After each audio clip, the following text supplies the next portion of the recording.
So today we are going to discuss class 12 solution chapter lecture 9. So in this video we will going to discuss solubility. आइए आज हम लोग समझते हैं कि एनसीईआरटी को पूरी तरह से एनसीईआरटी को कैसे पढ़ेंगे, कौन कौन सा टॉपिक है उसका सबसे पहले क्लासिफाई कर लेते हैं, उसके बाद लाइन बाय लाइन उस पर चलते हैं। तो सबसे पहले हमको पढ़ना है सॉल्युबिलिटी। क्या चीज पढ़ना है? सॉल्युबिलिटी पढ़ना है, फिर वेपर प्रेशर पढ़ना है, फिर रॉल्स लॉ पढ़ना है, फिर हेनरी लॉ पढ़ना है, आइडियल लाइन आइडियल पढ़ना है, ईवीपी एंड डीएफपी पढ़ना है और एबनॉर्मल कोलिगेटिव पढ़ना है। ये 1 2 3 4 5 6 7 चीज को हमको अच्छे से पढ़ना है। बस क्या पढ़ना है? सॉल्युबिलिटी पढ़ना है, फिर पढ़ेंगे वेपर प्रेशर, फिर पढ़ेंगे रॉल्स लॉ, फिर पढ़ेंगे हेनरी लॉ, फिर पढ़ेंगे आइडियल एंड नॉन आइडियल, फिर पढ़ेंगे ईवीपी एंड डीएफपी, फिर पढ़ेंगे एबनॉर्मल कोलिगेटिव। तो आइए हम लोग स्टार्ट करते हैं एनसीईआरटी पे। तो पढ़ेंगे सॉल्युबिलिटी। तो सबसे पहले सॉल्युबिलिटी पढ़ने से पहले थोड़ा बेसिक चीज जो कि हम फर्स्ट वीडियो में भी आपको बता चुके हैं। आइए थोड़ा पहले बेसिक चीज देखते हैं। इसको मिटा देते हैं, इसको लिखना है पॉज करके लिख लो। तो कुछ बेसिक बातें, चैप्टर जो है वो है, चैप्टर का नाम solution and it's colligative property. क्या है चैप्टर का नाम? Solution and it's colligative property. तो हम बताए थे कि सॉल्यूशन किसको बोलेंगे? सॉल्यूट प्लस सॉल्वेंट को मिलाने पे जो नया कंपाउंड बनता है उसी को क्या बोलते हैं? सॉल्यूशन। एक बात तो मेरा क्लियर था कि सॉल्यूशन किसको बोलेंगे? सॉल्यूट प्लस सॉल्वेंट को मिलाने के बाद जो नया कंपाउंड बनता है उसी को क्या बोलते हैं? सॉल्यूशन। और सॉल्वेंट जो होता है वो सॉल्यूट से ज्यादा होता है हमेशा, ये भी सॉल्यूशन के मतलब कि सॉल्वेंट का अमाउंट ज्यादा होता है और जो फॉर्म में होगा सॉल्वेंट वही फॉर्म में क्या होगा? सॉल्यूशन। जैसे कि देखिए लिक्विड अगर हो सॉल्वेंट तो सॉल्यूशन क्या फॉर्म होगा? लिक्विड। अगर सॉलिड हो अगर सॉल्वेंट तो सॉल्यूशन क्या फॉर्म होगा? सॉलिड। मतलब कि ये बात क्लियर क्रिस्टल है कि जो होगा जिस फॉर्म में होगा सॉल्वेंट उसी फॉर्म में होगा सॉल्यूशन। मतलब कि सॉल्यूट से ज्यादा होता है अमाउंट सॉल्यूशन का, चाहे वो कोई भी फॉर्म में हो। अब हम आपको बताए थे, आपको याद आना चाहिए कि फर्स्ट वीडियो में आपको बताए थे हम कि हमें जो है पढ़ना है बाइनरी के बारे में। और आज हम यही बताने वाले हैं कि बाइनरी में भी हमें पूरा नहीं पढ़ना है, बाइनरी सॉल्यूशन में नहीं पढ़ना है। तो देखिए आपको हम बताए थे कि नंबर ऑफ सॉल्यूशन निकालना है कि बाइनरी में कितना नंबर ऑफ सॉल्यूशन होगा, या उसी तरह से टर्नरी में कितना होगा। अब एक बात आपको क्लियर होना चाहिए कि अगर 2 कंपोनेंट मिलकर के सॉल्यूशन बनाए तो उसको बाइनरी बोलेंगे, अगर 3 कंपोनेंट मिलकर के बनाए तो उसको टर्नरी बोलेंगे, उसी तरह से 4 कंपोनेंट मिलेगा, 5 कंपोनेंट मिलेगा, कंपोनेंट बढ़ते जा उसी तरह से उसका नाम भी बढ़ते जाएगा। तो हमको क्या पढ़ना है? बाइनरी। तो नंबर ऑफ सॉल्यूशन निकालने के लिए हम फॉर्मूला आपको बताए थे। नंबर ऑफ सॉल्यूशन कैसे निकालते हैं तो बताए थे 3 to the power n। और हमको क्या पढ़ना है? देखिए n क्या है, वेयर n क्या है? n इक्वल्स टू क्या है? देखिए ना, n क्या है? नंबर ऑफ कंपोनेंट है, नंबर ऑफ कंपोनेंट। अब देखिए यहां से आप पहले क्लियर हो जाइए कि नंबर ऑफ कंपोनेंट बोलने का मतलब क्या? अगर सॉलिड, अगर शुगर और वाटर, क्या चीज? अगर शुगर और वाटर 2 चीज से मिलकर के सॉल्यूशन बनता है तो उसका कंपोनेंट कितना हो गया? 2। उसी तरह से अगर 3 चीज से मिलकर के उसका सॉल्यूशन बनता है उसका कंपोनेंट कितना हो गया? 3। 4 चीज से मिलकर के सॉल्यूशन बनता है तो कंपोनेंट 4। तो शुगर और वाटर 2 कंपोनेंट मिला तो बाइनरी हो गया, sugar water and salt 3 component मिलेगा तो टर्नरी हो जाएगा। इसी तरह से सॉल्यूशन बढ़ते जाएगा जितना कंपोनेंट मिलाएंगे। तो हमको क्या पढ़ना है? अगर n इक्वल्स टू 2 हो तो बाइनरी, और यही हमको पढ़ना है। इसी तरह से n इक्वल्स टू 3 हो तो टर्नरी। तो हमको क्या पढ़ना है? बाइनरी के बारे में, हमको बाइनरी के बारे में पढ़ना है। तो n इक्वल्स टू 2, तो इन बाइनरी सॉल्यूशन क्या हो जाएगा? नंबर ऑफ सॉल्यूशन कितना हो जाएगा? नंबर ऑफ सॉल्यूशन बाइनरी में कितना हो जाएगा? 3 to the power 2, क्योंकि बाइनरी में कितना होता है? 2। तो यहाँ पर हो जाएगा 9 टाइप्स। मतलब कि बाइनरी में जो है वह 9 टाइप्स के सॉल्यूशन पढ़ने हैं, सॉरी 9 टाइप्स के सॉल्यूशन बनेंगे। लेकिन हमको 9 टाइप्स नहीं पढ़ना है, 9 टाइप्स के बदला हमको कितना पढ़ना है? केवल 3 टाइप्स ही पढ़ना है। तो कौन कौन सा 9 टाइप्स होगा और कौन कौन सा 3 टाइप हमको पढ़ना है वो आइए थोड़ा देख लेते हैं। ये चीज थोड़ा फर्स्ट वीडियो बता चुके हैं, लेकिन यहाँ पर थोड़ा हम पूरा एनसीईआरटी पे लेके आपको जा रहे हैं, इसलिए जो है आपको थोड़ा हम क्लियर थोड़ा फास्टली बता दे रहे हैं, क्योंकि जो बेसिक बातें होती है वो हर एक वीडियो में लगभग बात होती है, और थोड़ा फास्ट में हम लोग समझने जहाँ समझना होगा वहाँ थोड़ा स्लो चलेंगे, अभी थोड़ा कुछ फास्ट चल रहे हैं। तो कौन कौन सा हमको 9 टाइप्स में सॉल्यूशन पढ़ना है। देखिए सॉलिड जो है, सॉलिड से मिलकर के सॉल्यूशन बना सकता है, सॉल्यूशन बना सकता है। सॉलिड जो है वह लिक्विड से मिलकर के सॉल्यूशन बना सकता है, लिक्विड से मिलकर के सॉल्यूशन बना सकता है। सॉलिड जो है वह गैस से मिलकर के सॉल्यूशन बना सकता है। उसी तरह से लिक्विड जो है वह लिक्विड से मिलकर के सॉल्यूशन बना सकता है। लिक्विड जो है वह सॉलिड से मिलकर के सॉल्यूशन बना सकता है। लिक्विड जो है वह गैस से मिलकर के सॉल्यूशन बना सकता है। ठीक है, यहाँ पर 3 बनाया, सॉलिड, 3 लिक्विड और गैस। इसी तरह से गैस जो है वह गैस से मिलकर के सॉल्यूशन बना सकता है। गैस जो है वह सॉलिड से मिलकर के सॉल्यूशन बना सकता है। गैस जो है वह लिक्विड से मिलकर के सॉल्यूशन बना सकता है। मतलब कि आप काउंट कर लीजिए, 9 टाइप्स का सॉल्यूशन फॉर्म होगा in binary compound. Binary compound में जो है, बाइनरी कंपाउंड में जो है वह 9 टाइप्स के सॉल्यूशन क्या होंगे, फॉर्म्ड होंगे। लेकिन इसमें से जो है हमें केवल पढ़ना है 3 सॉल्यूशन, वो है सॉलिड इन लिक्विड, फिर लिक्विड इन लिक्विड, और एक है लिक्विड इन लिक्विड है ना, और एक है गैस इन लिक्विड। क्या क्या पता है, सॉलिड इन लिक्विड पढ़ना है, लिक्विड इन लिक्विड पढ़ना है, और गैस इन लिक्विड पढ़ना है। Solid in liquid, liquid in liquid and gas in liquid. तो हमें यही 3 सॉल्यूशन जो है पढ़ना है, 1, 2 एंड 3। यही 3 सॉल्यूशन पढ़ना है हमको अच्छे से। बाकी सब सॉल्यूशन आप समझिए, जानिए, दिक्कत नहीं है, लेकिन हमारे सिलेबस में नहीं है, तो हम ये 3 पर बात कर रहे हैं। तो इसको लिखना है तो लिख लीजिए, ऐसे आप फर्स्ट वीडियो बता चुके हैं। इसको लिखना है, पॉज करके इसको लिख लीजिए। इसको मिटाते हैं, 1, 2, 3।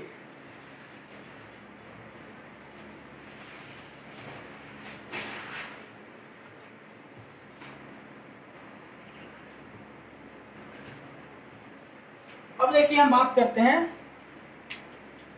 इम्पोर्टेंट सॉल्यूशन कौन सा है, जो हम 3 बताएं उसी को हम थोड़ा क्लासिफाई करते हैं कैसे कैसे इस लॉ से हम समझेंगे। तो देखिए इम्पोर्टेंट सॉल्यूशन जो कि हमको पढ़ना है, इम्पोर्टेंट सॉल्यूशन, ठीक है, हमको 3 चीज को पढ़ना है अच्छे से। कौन कौन सा चीज, जो अभी हम आपको बता चुके हैं।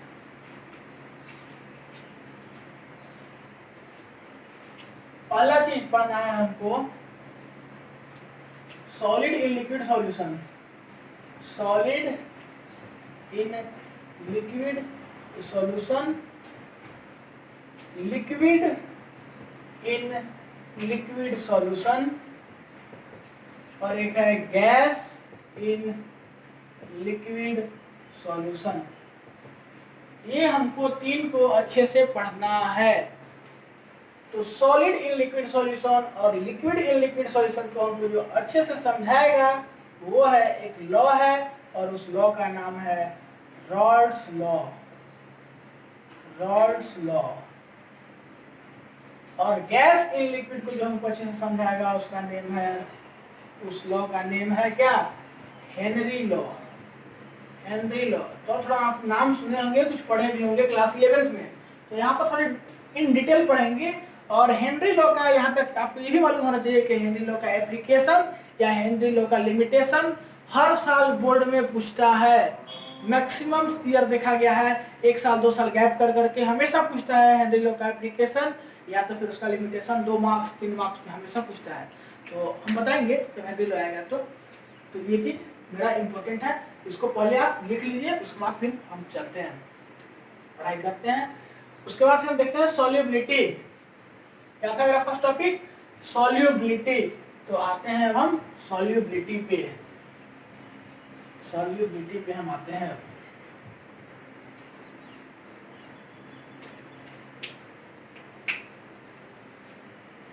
तो टॉपिक का नाम डालिए सॉल्युबिलिटी।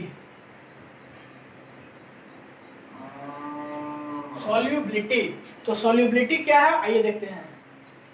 पहले आप फिगर से समझिए, उसके बाद उसका आपका हम उसका डेफिनेशन आपको हम लिखवा देंगे। सॉल्युबिलिटी देखिए क्या है।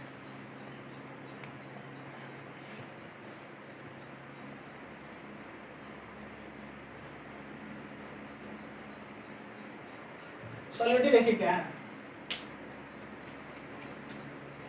देखिए कोई सॉल्वेंट है, क्या है? कोई सॉल्वेंट है, रेड वाला जो है वो मान लीजिए कोई सॉल्वेंट है।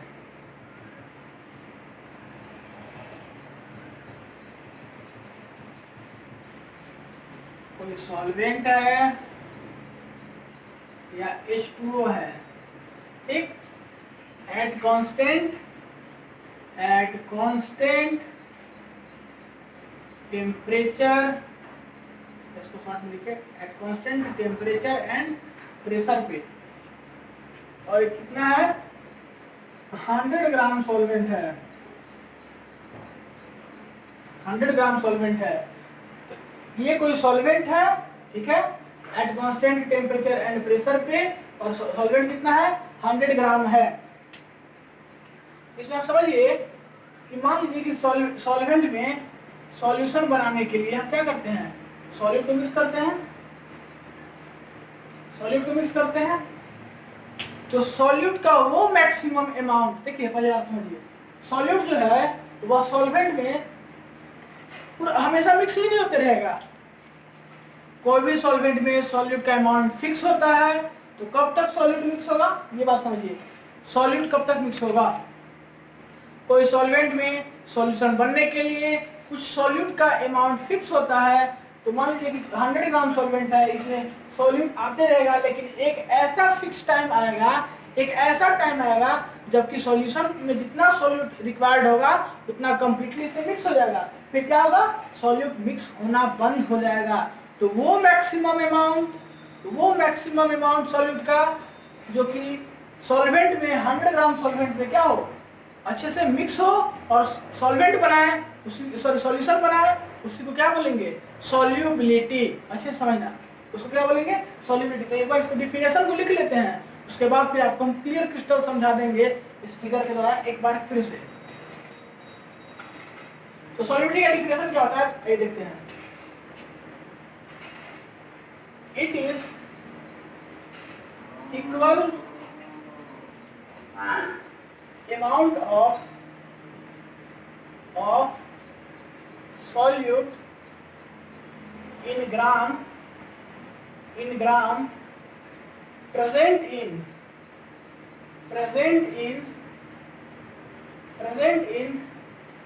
100 gram of solvent, 100 gram of solvent to form saturated compound,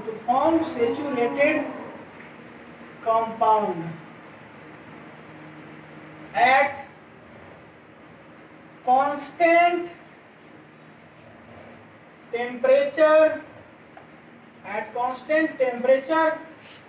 and pressure।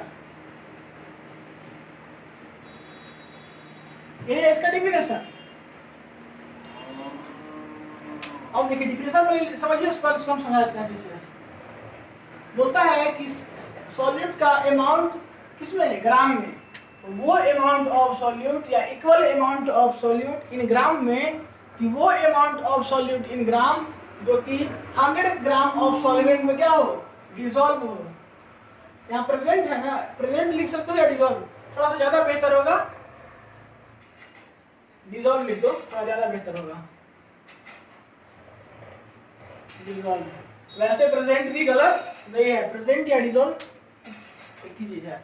तो क्या बोले कि amount of solute in gram dissolve in 100 gram of solvent to form saturated compound at constant temperature and pressure। तो वही बात यहाँ पर हम आपको समझाते हैं, जो कि आपको डेफिनेशन के बाद समझाने के लिए बोले कि वो अमाउंट ऑफ सॉल्यूट या वो इक्वल अमाउंट ऑफ सॉल्यूट जो कि डिजॉल्व हो किसमें 100 ग्राम सॉल्वेंट में डिजॉल्व हो at constant temperature and pressure, उसी को क्या बोलेंगे सॉल्युबिलिटी। तो सॉल्युबिलिटी यहाँ पर आपको 3 वर्ड का अच्छे से जानकारी होना चाहिए। वो 3 वर्ड है क्या क्या, एक है सैचुरेटेड, एक है अनसैचुरेटेड और एक है सुपर सैचुरेटेड। तो 3 वर्ड आपको अच्छे से मालूम होना चाहिए। तो आइए देखते हैं सैचुरेटेड क्या है, अनसैचुरेटेड क्या है और सुपर सैचुरेटेड क्या है। तो सैचुरेटेड सबसे पहले समझिए, मान लीजिए कोई सॉल्यूट है, क्या है सॉल्यूट है और plus solvent, solute plus solvent, ये क्या बनाता है सॉल्यूशन बनाता है। थोड़ा गलती हो गया है, सॉल्यूट प्लस सॉल्वेंट क्या होता है सॉल्यूशन बनाता है। अगर सॉल्यूट प्लस सॉल्वेंट मिलकर के सॉल्यूशन बनाता है तो सॉल्यूशन भी है अगर टूट करके सॉल्यूट एंड सॉल्वेंट दे देता है तो उसको क्या बोलेंगे सैचुरेटेड।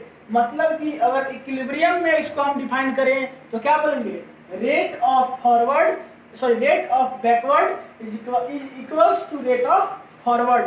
मतलब कि रेट ऑफ बैकवर्ड बराबर हो जाए रेट ऑफ फॉरवर्ड के, उसको हम क्या बोलेंगे सैचुरेटेड। तो यहाँ पर आपको क्लियर हो जाना चाहिए rate of backward equals to rate of forward क्या बोलेंगे सैचुरेटेड। अब ये देखते हैं अनसैचुरेटेड क्या होता है।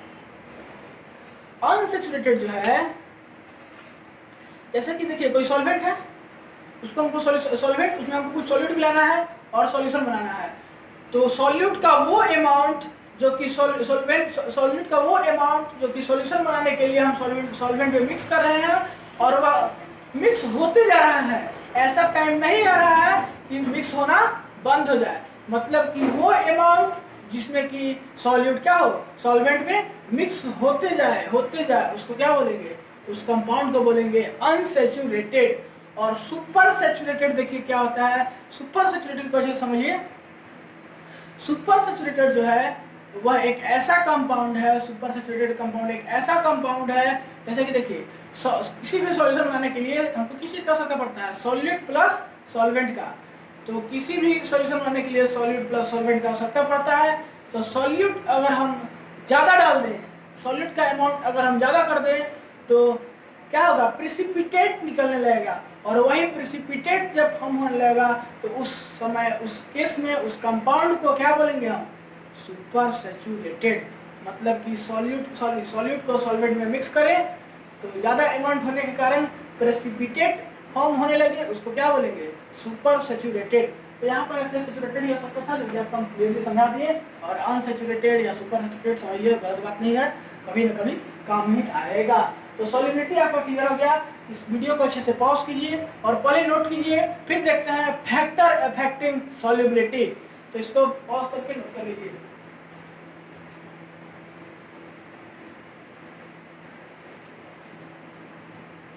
फैक्टर अफेक्टिंग सॉल्युबिलिटी, इसको बिठा देते हैं।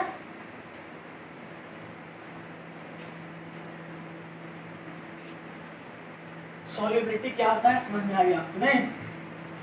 अब देखते हैं फैक्टर अफेक्टिंग सॉल्युबिलिटी। क्या चीज? Factor affecting solubility.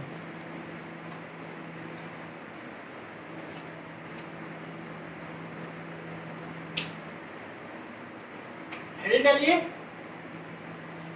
Factors affecting solubility. देखिए मेनली हमको सॉल्यूशन नहीं पढ़ना है, तो 3 सॉल्यूशन पढ़ना है, तो उसी चीज का सॉल्यूशन बनेगा और उसी चीज में कौन कौन सा क्या क्या चीज फैक्टर अफेक्ट करता है उसी चीज में हमको देखना है। तो आइए देखिए कैसे देखते हैं। सबसे पहले हम क्या करेंगे कि सबसे पहले लिख लेंगे कि फैक्टर्स कौन कौन सा फैक्टर्स है जो कि अफेक्ट करता है। क्या लिखेंगे? फैक्टर्स लिखेंगे, फैक्टर्स लिख लेंगे। तो कौन कौन सा फैक्टर जो है अफेक्ट कर रहा है। फिर देखेंगे कि सॉलिड इन लिक्विड सॉल्यूशन में क्या इफेक्ट कर रहा है, लिक्विड इन लिक्विड में क्या इफेक्ट कर रहा है, लिक्विड इन लिक्विड सॉल्यूशन में क्या इफेक्ट कर रहा है। फिर देखेंगे कि गैस इन लिक्विड सॉल्यूशन में क्या इफेक्ट कर रहा है। तो इसको पहले हम मार्क कर लेते हैं, सभी को मार्क कर लेते हैं। सबसे पहले ये देखते हैं क्या है फैक्टर्स। तो सबसे पहला फैक्टर है effect of solute and solvent, effect of solute and solvent, effect of solute and solvent. तो सॉल्यूट एंड सॉल्वेंट का क्या इफेक्ट होता है उसको आइए हम सबसे पहले देखते हैं। आपको एक बात मालूम होना चाहिए कि लाइक हमेशा डिसॉल्व होता है लाइक में, अनलाइक हमेशा डिसॉल्व होता है अनलाइक में। तो उसी तरह से यहाँ पर तीनों केसेस में सॉल्यूट एंड सॉल्वेंट के इफेक्ट के कारण लाइक जो है हमेशा डिसॉल्व होता है लाइक में। सबसे पहला क्या है like dissolve in like, like dissolve like. इसमें भी वही लाइक डिसॉल्व लाइक, और इसमें भी वही लाइक डिसॉल्व लाइक। ठीक, अब बात आता है कि सॉलिड इन लिक्विड सॉल्यूशन में जो है वह आयोनिक सॉलिड डिसॉल्व होता है, ionic solid dissolve in polar solvent या H2O में इफ हाइड्रेशन एनर्जी ज्यादा हो अगर लैटिस एनर्जी से। तो क्या लिखेंगे कि ionic solid dissolve in polar solvent, क्या आयोनिक सॉलिड, एक पॉइंट बना के लिखिए, आयोनिक सॉलिड डिसॉल्व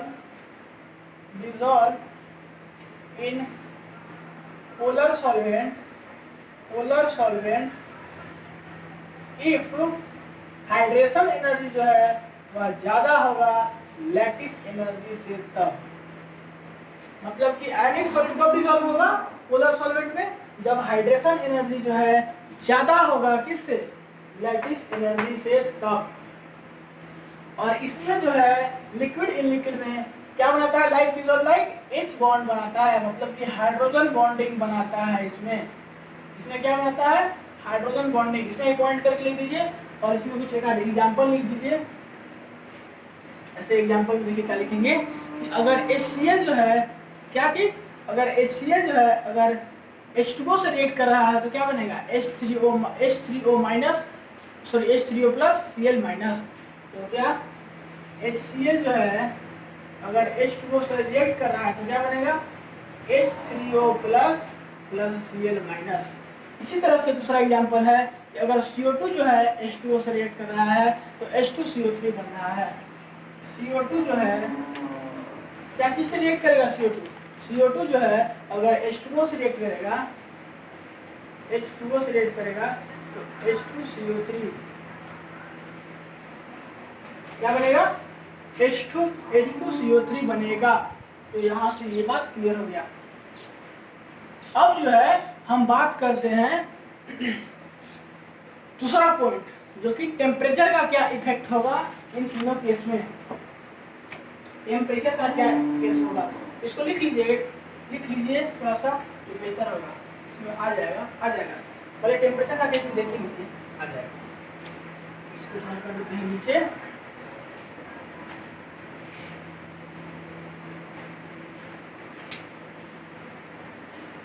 दूसरा नंबर है इफेक्ट ऑफ किस चीज का, टेम्परेचर,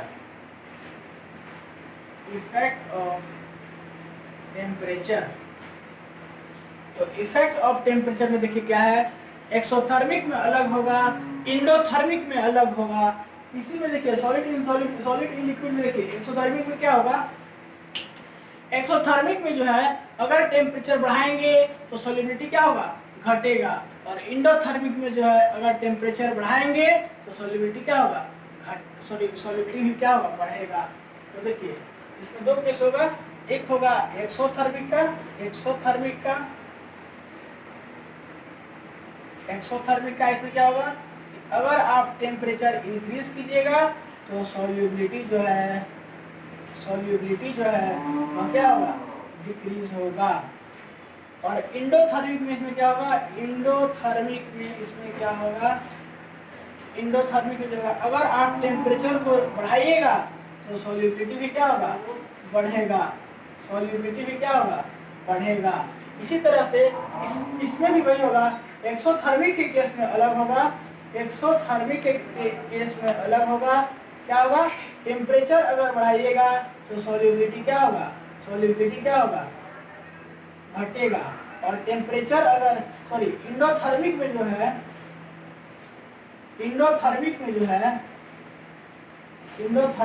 है अगर टेम्परेचर बढ़ाइएगा तो सॉल्युबिलिटी क्या होगा, बढ़ेगा।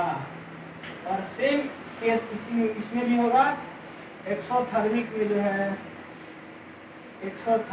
है टेम्परेचर बढ़ाइए तो सॉल्युबिलिटी घटेगा। और इंडोथर्मिक में जो है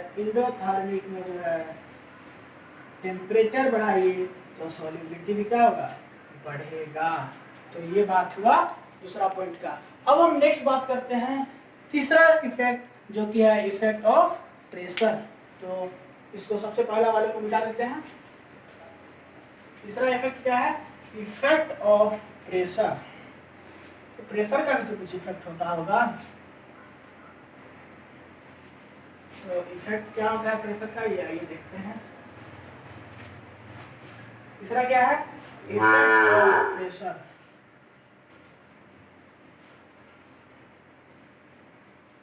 इफेक्ट ऑफ प्रेशर, प्रेशर का क्या इफेक्ट होता है, सो देखिए। सबसे पहला जो इफेक्ट है, सॉलिड इन लिक्विड सॉल्यूशन में वह प्रेशर का कोई इफेक्ट ही नहीं होता है। क्या चीज, नो इफेक्ट। इसमें इस सॉल्यूशन में प्रेशर का कोई इफेक्ट नहीं होता है। और लिक्विड इन लिक्विड के गैस में ऑलमोस्ट क्या होता है, ऑलमोस्ट नो इफेक्ट, मतलब कि नहीं के बराबर इसमें भी होता है। और इसमें जो है अगर आप प्रेशर बढ़ाइएगा तो सॉल्युबिलिटी क्या होगा, बढ़ेगा। मतलब कि अगर यहाँ पर प्रेशर आप बढ़ाइएगा तो सॉल्युबिलिटी क्या होगा, सॉल्युबिलिटी भी बढ़ेगा। और इसको जो है प्रेशर बढ़ेगा, सॉल्युबिलिटी बढ़ेगा, इस केस को जो है वो हम आगे डिफाइन करेंगे। इसी में हेनरी लॉ में इसको हम क्या करेंगे, कंटिन्यू करेंगे। हेनरी लॉ में इसको कंटिन्यू करेंगे। तो ये हुआ आपका जो कि फैक्टर्स जो अफेक्ट करता है किसको, सॉल्युबिलिटी को। तो इस वीडियो में इतना ही। अब हम बात करेंगे नेक्स्ट वीडियो में वेपर प्रेशर या लोअरिंग इन वेपर प्रेशर। दोनों मतलब कि थोड़ा मिलता जुलता टर्म है। तो इस वीडियो में इतना ही, नेक्स्ट वीडियो में मिलते हैं, बाय बाय।